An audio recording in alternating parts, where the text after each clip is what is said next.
ये खाली अपनी सिक्योरिटी के लिए युवा फौज तैयार करी जा रही है, गुलाम बनाने के लिए, और इनका उद्देश्य कोई नहीं है। किसानों के बच्चों के लिए प्रक्रिया वही रखी जाए, और वास्तव में सरकार इसे चलाना चाहती है तो नेता उद्योगपतियों के बच्चों को आरक्षित किया जाए इसके लिए पहले, और इसके साथ साथ उन सांसद विधायकों की जो 3 महीने के लिए विधायक रह के सांसद रह गए, उनको जो जीवन भर पेंशन मिलती है उसे भी खत्म करा जाए।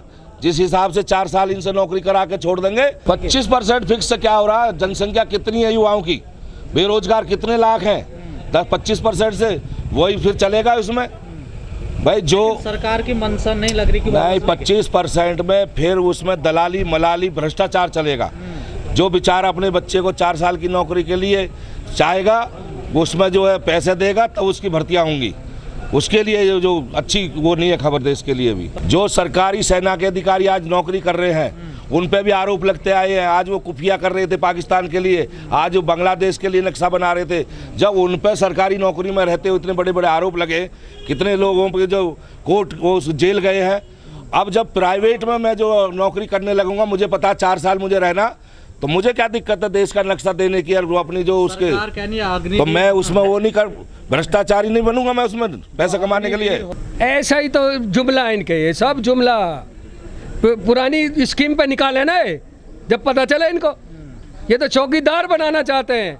आप मजे करेंगे बंगलों में और बाहर यंग चौकीदारी करेगा इनके बंगलों की। इनका एजेंडा ये है, क्योंकि यंग जो है कुछ आगे बढ़ नहीं सकता सिर्फ चौकीदार के अलावा। क्या बदलाव हो रहे हैं आप बताओ ना। इनकी स्कीम, अभी कृषि कानून लाए थे, सबको फायदे गिनाए थे, वापस क्यों कर लिया इन लोगों ने? वापस क्यों कर लिया ये बताओ ना। तपस्या में कमी रहेगी, तपस्या में, वाह भाई वाह। उन्होंने कहा अगर प्रधानमंत्री जी ने कि तपस्या में कमी रह गई, हमारी कमी रह गई, क्योंकि किसान जो 13 महीने उसमें लगा, उनकी तपस्या में कमी नहीं, उनकी कोई तपस्या नहीं थी, वो बस योगी मोदी जी की तपस्या थी। वाह भाई वाह, बहुत बढ़िया है इनके जुमले।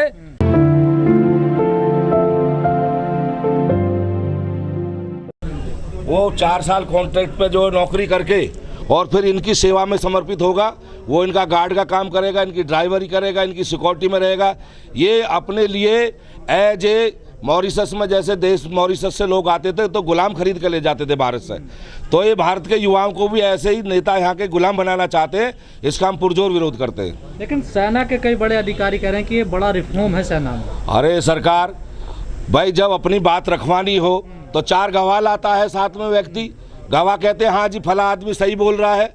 अगर वो सही है तो 4 गवाह लाने की जरूरत ही नहीं थी।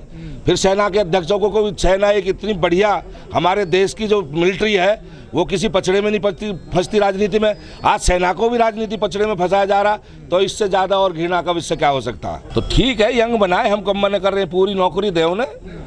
कम से कम उनका जो जवान की 16-17 साल होती थी पहले से ही, तो कम से कम 16-17 साल हो, फिर वो रिटायर होकर तो पेंशन मिले उसे। हम जो प्रक्रिया पहले से चल रही थी उसी प्रक्रिया पे ज़्यादा से ज़्यादा युवाओं को भर्ती करे, और अगर इस प्रक्रिया में 4 साल की कॉन्ट्रैक्ट में करना है तो नेताओं के, उद्योगपतियों के इतने बच्चे हैं, पहले उन पे प्रैक्टिकल करा जा, उनके लिए आरक्षित करी जा पहले ये स्कीम। नेता उद्योगपतियों के बच्चे भेजे जाए उसमें 4 साल के लिए। अगर वो सही साबित होती है तब किसानों के बच्चों की बात करें। 70 साल से देश आज़ाद है। 70 साल से उस समय तो इतनी जो चीज़ें भी नहीं थी, इतने आविष्कार नहीं थे, इतनी मशीनरी नहीं थी, तब जो है सेना को सैलरी देने में दिक्कत नहीं थी। और आज तो युग जो उस पर चल रहा है डिजिटल पे, डिजिटल इंडिया हो गया, आज पैसे की कमी पड़ गई। अरे भारत तो पहले से वीरों की धरती रही है भाई।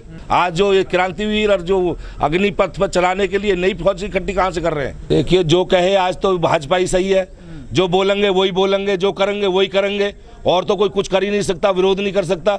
अगर विरोध करेगा तो वो देशभक्त नहीं है, विरोध करेगा तो देशद्रोही है। तो इन सारी चीज़ों को लेकर आप जो घुमा के हमसे बात पूछें, सच्चाई ये है, जो भी योजनाएं आई आज तक, चाहे वो जो नोटबंदी की आई हो, किसानों को जो कानून लेकर आए उद्योगपतियों को और रईस बनाने के लिए, वो फ्लॉप हो गई। अब तीसरी ये लेकर आए हैं, अब वो तो आपके इंजीनियर जाने, इलेक्ट्रॉनिक्स मशीनें जाने कैसे मिल रही हैं, आप भी जानते हैं, वो हमसे पूछना उचित नहीं होगा। सर, ये इस स्कीम को लेकर जो हिंसा हुई, जो तमाम युवाओं पर जो केस दर्ज हुए हैं, गिरफ्तार हुए हैं, उनके लिए क्या करने वाला है? जो युवा अपनी मेहनत के बल पर दौड़ लगा रहा है, एक्सरसाइज कर रहा है, उम्र उसकी 25 साल हो गई, और आज आप 17 से गिरफ्तार हुए इस हिंसा में, जो हिंसा जो हुई थी। उसकी उम्र 25 साल हो गई, और आप जो नई कॉन्ट्रैक्ट जो नौकरी दिया है, तो उनको दुख नहीं होगा? तो विरोध नहीं करेंगे? वो विरोध करने का अधिकार है सबको। अगर उन्होंने विरोध करा तो कौन सी बड़ी बात हो गई? उनका अधिकार बनता है। कह दिया गया जो लोग इस आंदोलन में शामिल थे वो अग्निवीर नहीं बन सकते। नहीं, अग्निवीर तो आजकल जो 60-70 साल के बुजुर्ग हैं वो हैं। युवान के अग्निवीर की जरूरत कहाँ रहेगी? उन्हें तो कॉन्ट्रैक्ट पर रखने की बात हो रही है। ये ठेका जो आज तक रिटायर नहीं हो रहे, 60-70 साल में देश को चला रहे, वे अग्निवीर कहलाने चाहिए हमारे हिसाब से।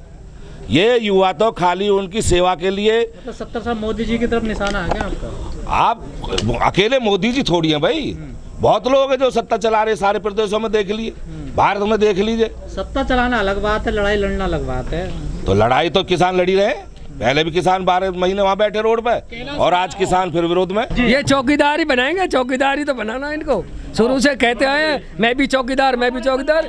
यंग लड़कों को चौकीदार ही बनाएंगे, और क्या करेंगे? आपको क्या खामी नजर आती है? क्या खामी? नहीं, अभी आप बोल रहे हो, अभी आपने बोला था कि ये जो प्रदर्शन कर रहे हैं वो अग्निवीर नहीं बन पाएंगे। ये सरकार का कहना है। हाँ, सरकार का कहना है ना। तो अगर वो विरोध करते, अगर वो विरोध ना करते तो वो अग्निवीर बनते। वो विरोध करेंगे तो वो अग्निवीर कैसे बन जाएंगे? वो विरोध ही क्यों करते?